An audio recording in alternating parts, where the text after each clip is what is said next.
your friend and mine, the great Paul Felder, the Irish dragon himself, our last guest of the day. There he is, Mr. Paul Felder, who's getting skinnier every time we see him. It's unbelievable. How much do you weigh right now, Paul?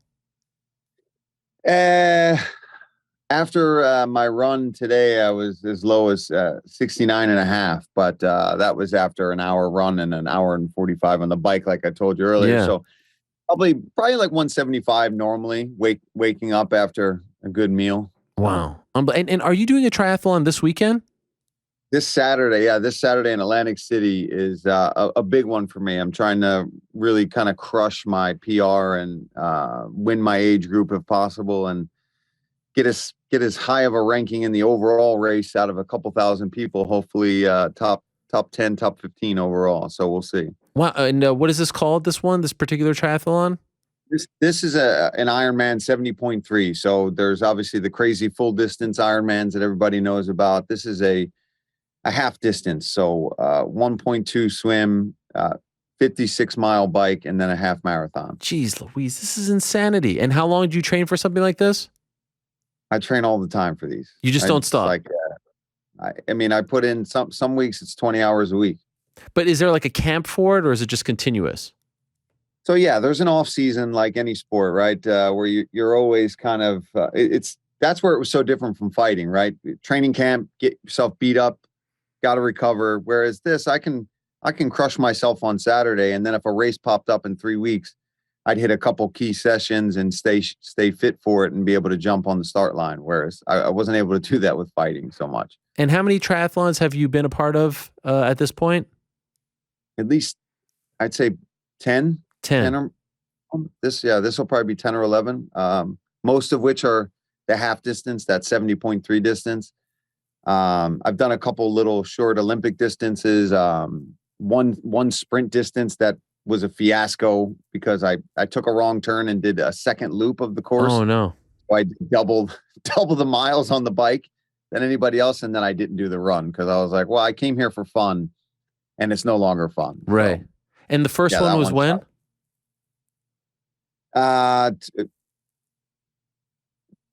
Last year.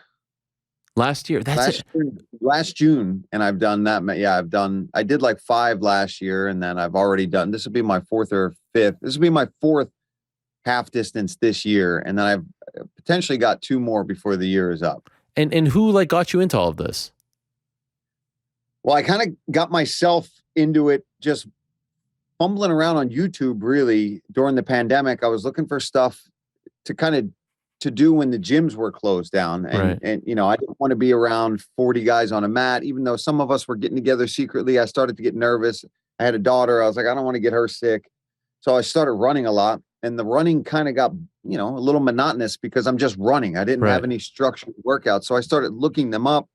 And then through doing that, I found this athlete, Lionel Sanders from Canada, who is just an absolute savage and one of the top pros in the world. And I reached out to him. He's a humongous MMA fan, watches all the UFC fights, all the anything to do with MMA. He's obsessed with us. I became obsessed with those athletes. We created a pretty cool relationship. And then through that, he kind of helped guide me on the things I needed, like what I needed to buy, what I needed help with. He hooked me up with some companies to send me stuff for free. I mean, he really helped that transition a lot. Do you think you'll ever do an Ironman? Yeah, well, these are half Ironmans. Like, it's an Ironman race I'm doing on Saturday. Like and the next full year, one. The goal is, I wanted to do as many of these 70.3s as possible and build my base. And then next year, I'm going to do the one where it's, that's 2.4 mile swim, 112 mile bike, and then a marathon. Jeez Louise. And then a marathon. It's mental. It is mental. And how long does that usually take? Like what would be an appropriate time for that? For the full? Yeah. I mean, some newbies do it it takes 16 hours. Jeez Louise. The pros actually just set an insane record. Now they had teams involved in this, but they actually just broke 7 hours. 7 hours. On Saturday, what would be a good number for you? A good time for you? A really good number would be 4 hours and 30 or below. 4 hours. And that would, I've done 4:42 is my PR at the moment. And okay. I this is a completely flat course. in Atlantic City. On the boardwalk is the run, so you get a little give with the boards. So I had a really good race there last year, and I was nowhere near as experienced or as good as I am now. So I'm really hoping to be able to absolutely just crush myself and get close to that 4:30 or better mark. But that's the goal. Who knows what's going to happen on the day? We don't know what the weather or the water is going to be like. So, and if it's like pouring rain, do you still do it? Yeah, as long as it's not dangerous like thunderstorms or floods or anything like that. But if it's just raining, you go. And if you were still fighting, like, would this have helped you at all, or could you not do both?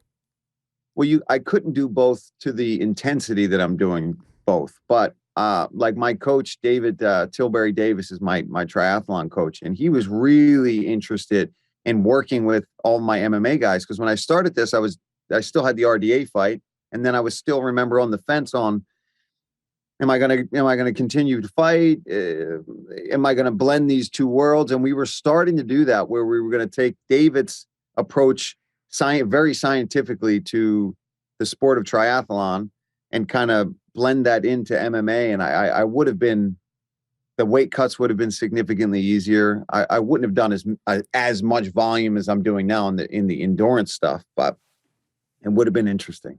Funny, we're talking about this on this particular week. Probably the most famous triathletes / MMA fighters, the Diaz brothers, right? You just did one recently too. Golly, Nate did? Yeah, Nate did in Tahoe. Yeah, a friend of mine who's a pro, just turned pro. He was there and he was talking to Nate about it. Yeah, and Nate was did an Xterra one where it's like mountain biking and more like trail running and a lot of up and down. Yeah. Does this give you a greater appreciation for those guys now that you're doing it, but they did it, like, they've been doing it while fighting? Yeah. And I would have, like, now I would have too. Right. And the way Nate is doing it, where like he's using that as a kind of just a really put the throttle down on the cardio aspect of things, which is kind of how we would have used it. Lose weight, get the endurance training going. And then, obviously you'd have to do more MMA training if you're looking to fight, but it does, you know what I mean? And, I never even thought about it back when he was doing all that stuff and I hear about it. Now I'm like, man, I should have really looked into that when I heard about Nate and Nick doing all this stuff back then. I could ask you this since you're not working the card. How do you rate his chances against Khamzat? Man, I mean, I'm a huge fan, and I really am rooting kind of for him to pull off the crazy upset. Mm-hmm. I think it's going to be really, really hard. I do think that Hamzat is the truth. I think he's a scary guy. And I think Nate's going to have to pull that rabbit out of the hat, so to speak, to get it done. But he's done it before, and he shocked the world before. But I'd say that they're low.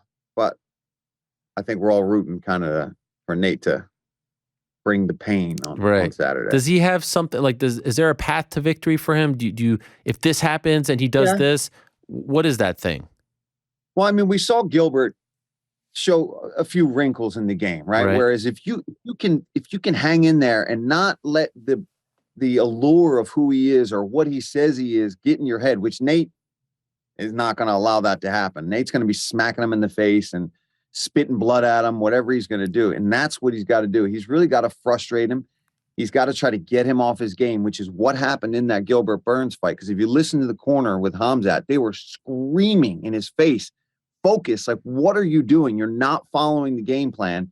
If Nate can kind of pull him into, come on, man, thought you were a gangster. I thought you were tough. That's his best bet. And then let that time tick off. The closer he can get to that fourth round, fifth round, get Hamzat sucking wind a little bit and maybe get him to shoot from a distance and leave the neck out there. Those are the best opportunities, I think, for Nate. Also, all the pressure on Khamzat, right? Everyone's like, you're going to smoke this guy, right? Like, Nate is 100%. Playing with the house's money. He even said it. He's like, look, if this guy doesn't go out there and absolutely finish me, he looks like an idiot. You know what I mean? He looks like he's been talking all this stuff for nothing. So, yeah, Nate's just going in there. He's going to be loose, man. He's going to do some crazy stuff. He might pull a Nick Diaz, go out there and throw like a jump spinning heel kick off the bat. I got to say, I've been wanting to have you on the show for a while because there was a card a few months ago, and I don't remember which card it was because you don't always get this shot, but you were doing the post-fight interviews. It was an Apex event. And for, I don't know what how they decide who does what. Obviously, it's a pay-per-view. Joe does it, etc. but I was so impressed by your questions because I feel like, and I'm not trying to take shots at anyone here, but I love interviewing people, and it's like something that really sticks with me.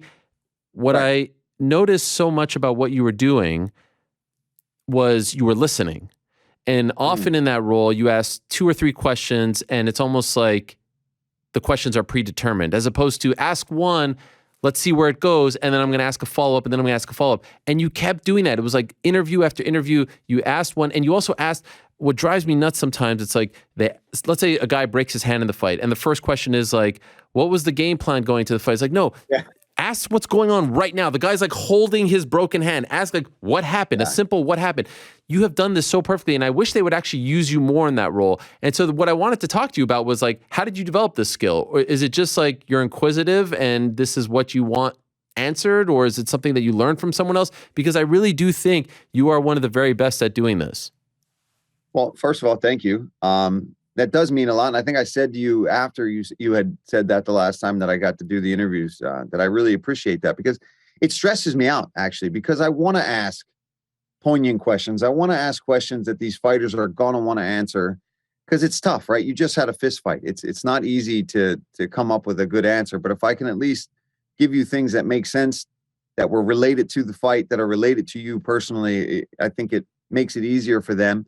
And I do listen because first of all, I went to school for acting, right? And the first thing you learn is that you listen and you respond truthfully in the moment, right? Is what you're taught in that school. And I think that's one of the things that really has carried over into that interview role for me, is you can't just talk and wait for your chance to talk again. It looks bad and it's not going to work out. So I think that's one of the few things. And we've got some good producers that have always been in my ear beforehand, and I'll ask them questions and we'll go back and forth, and then they kind of let me have my moment when we're in there, right? And that helps out a lot too, that they let me kind of go off cuff if I need to, or nobody's forcing me to ask this question. There's no agenda going into it.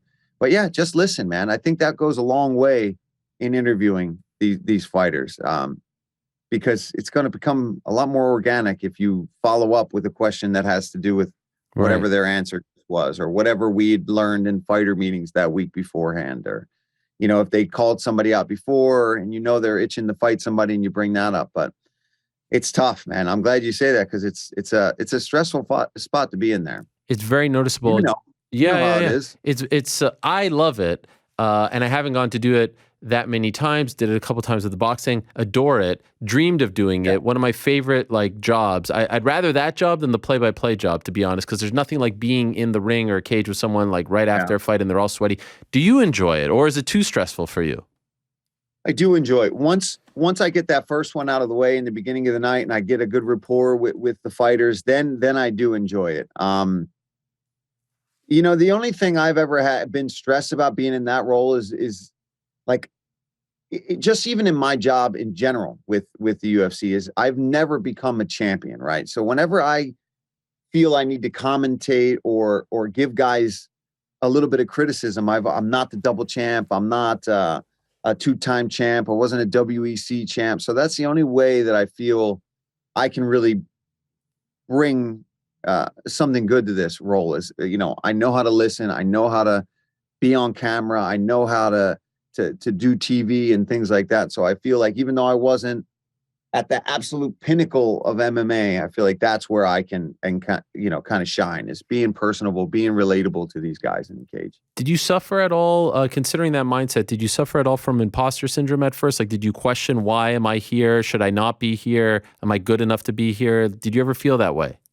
A bit, it was kind of like, wow, why me? But in talking to the producers and the people that kind of gave me the opportunity, it was because of how I handled myself on the mic. It was because of how I handled my interviews back when I did things. And it was because of my audition for Contender Series. And then when I auditioned in Pittsburgh and I got to jump on the mic with John Anik and Dominic Cruz for a few fights, when Rockhold took on David Branch. Yeah. So,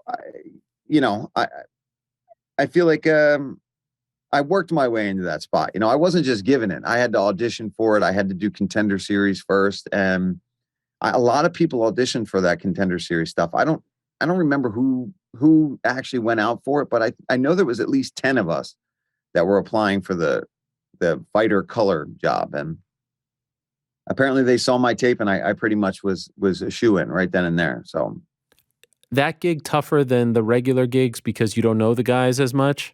yeah, Yeah. it is now. When I first got it, it was nice because it's only 5 fights. These guys are relatively unknown. I can do some research, and then it's really just about being in the moment for the fights and watching the features.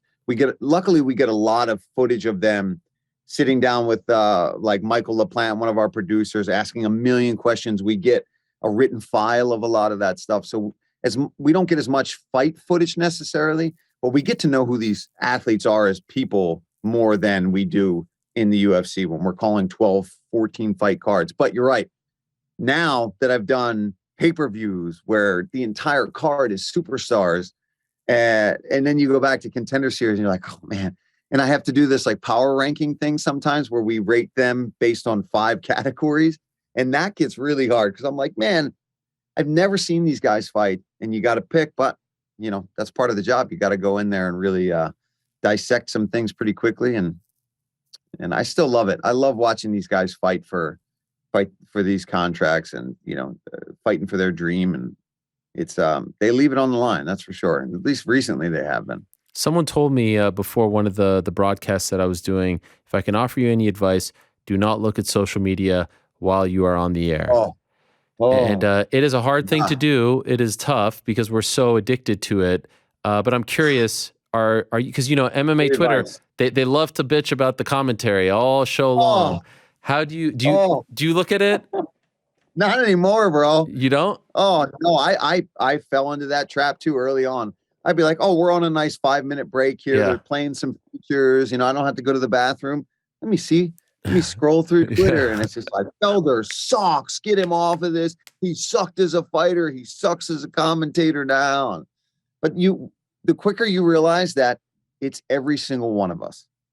You know what I mean? There's always going to be somebody out there that thinks we absolutely suck. Whether it's DC, Dom, Michael, me, Laura, you, it doesn't matter.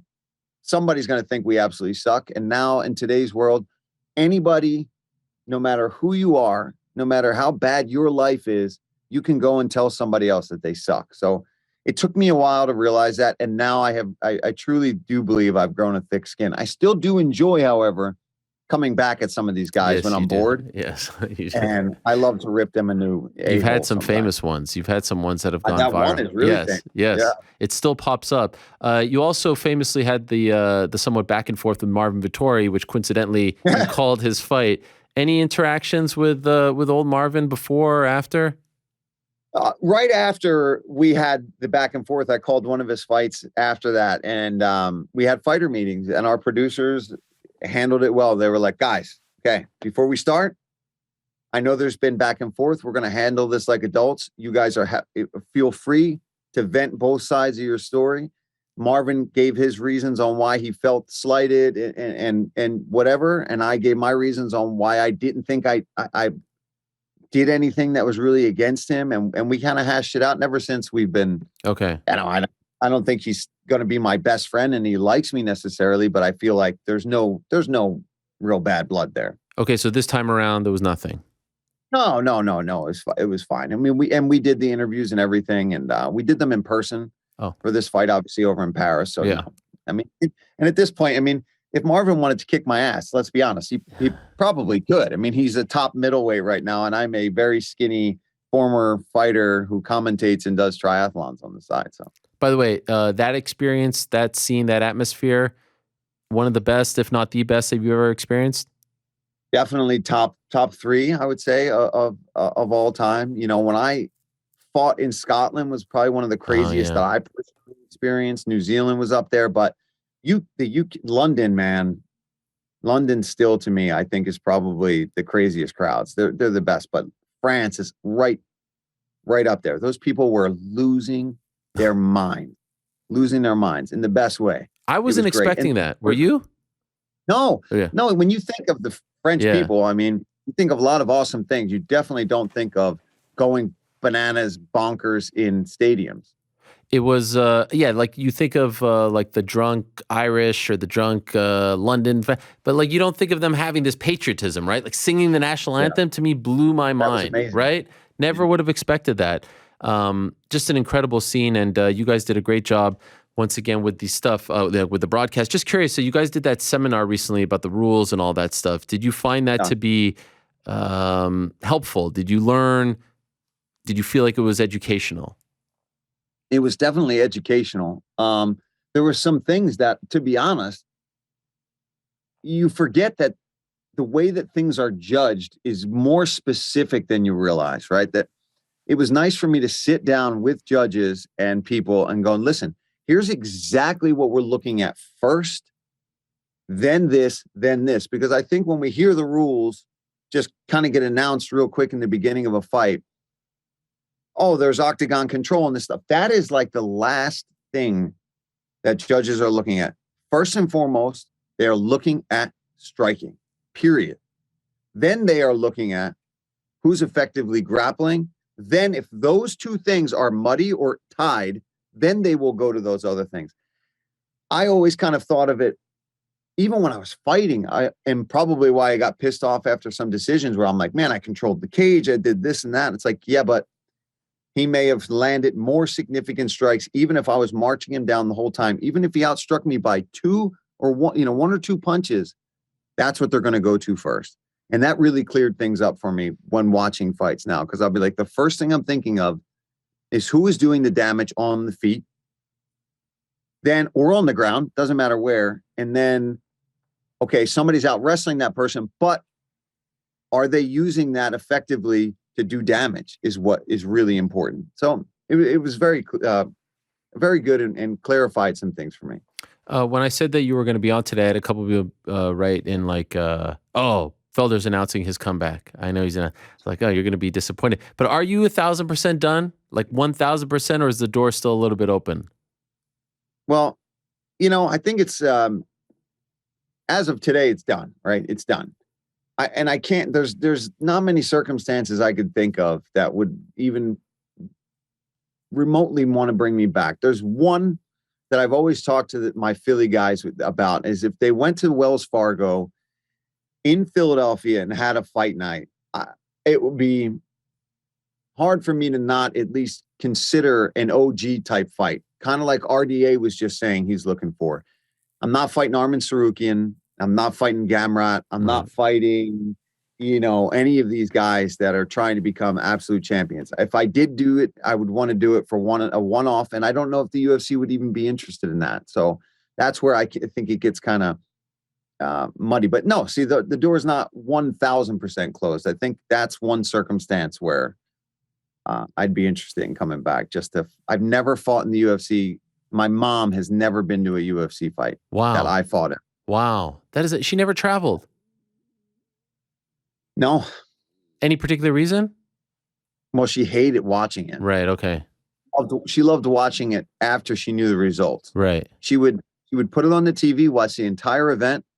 For example, if I was, on the main card towards the end, or one of the couple I had in the main events, she'd watch the whole thing. And then right when my fight was coming up, she'd watch me walk to the cage. And then she would go drive around the neighborhood in her car. Wow. And have her phone with her and get updates from one of my uncles telling her, oh, round one, he lost, or round one, he looked really good, or if I finished the guy, but obviously the last two were 5-round decisions. Oh, so gosh.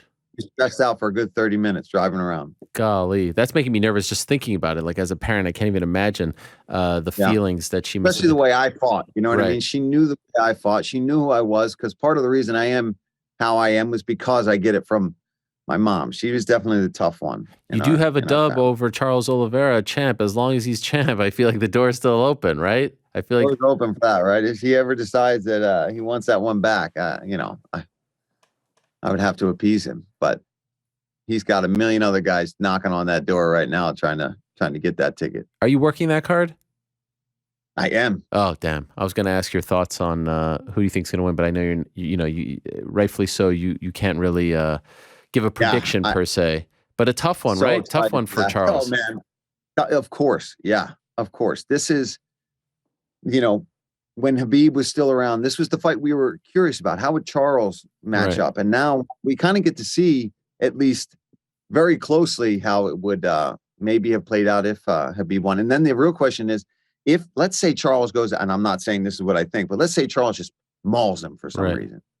Does Habib get a little bit, man, maybe there's one more I come back for. Then it could be amazing. Incredible. Yeah, go for the 30th. Two last quick things. You were on Hacks, I believe it's called. How's that going? And are there more appearances in the works for that? Well, so I was in season 1, season 2, and they, that show crushed it both seasons. I know they're in development for season 3, and I'm waiting to hear. The writers are still writing stuff, but fingers crossed. I'd hope so. I mean, they kind of left me in the mansion, Deborah's mansion, who's the lead character, with Caitlin, who plays DJ, and so we'll see. But you're still doing the acting stuff. Acting. I would like to. I'd like to do more too, and a few things have popped up. But the way I look at it is, it's got to be something that's worth not going and calling fights and making the money that I make doing that. Where Hacks was 100% worth it, even if I had made no money from reading the script and seeing who's involved in it. That's the type of stuff that's going to catapult your career as an actor, right? But some of these things I've gotten called for, maybe stunt work or maybe some thug in some movie, and it's just like, not worth it. I don't want to do that. I don't want to do these goofy action movies where they go straight to DVD. I agree with that. Last thing, some big news yesterday. Just curious your thoughts. Anderson Silva, Jake Paul, which again just seems weird saying that this is an actual thing. Can I ask, how do you feel like this is going to go? Do you think Anderson shuts him up once and for all? I mean, I don't know. I know Anderson's been looking really good in the boxing department. I think no matter what happens, I mean, obviously I hope Anderson wins, right? I'm team MMA. Yeah. I have nothing against all this stuff. These guys are all making money. They're making noise. They're bringing eyes to this combat sports. It doesn't matter to me.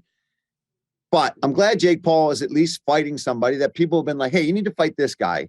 He's at least a striker. He's an MMA guy. You're going after these MMA guys, but now at least you're going after somebody who's got boxing experience and is a phenomenal striker. Yes, he's older, but he's your size and he can box. Okay, I'm okay with him being a little older because Anderson don't give a crap. He's going in there to win and make a big paycheck. So I love that fight. I would like to watch. Yeah, there is someone was saying this to me today. Like, man, Woodley kind of became a meme after the knockout. It would be depressing if Anderson Silva becomes a meme to a Jake Paul knockout, right? Considering everything this guy has done and what he's meant to the sport, be a horrible way to end his career. Yeah, we all kind of begged for it, right? Oh, I give him Anderson, and now you're like, oh, that's our guy. Yeah, like, that's one of our legends right there. If he goes out and puts Anderson away bad, then, but you know what? It'll make things even more interesting because then some of these younger guys are going to be like, all right, you can't go and do that with Anderson. I got to go put this guy in his place. So, and then Nate comes in and saves the day. Yeah. That seems to be where it's trending, doesn't it? Yes. Fascinating times. Sure. Good luck to you, my friend. Saturday, Atlantic City. That is massive stuff. I can't even imagine doing 1 mile, let alone all the miles that you'll be doing. So good luck to you.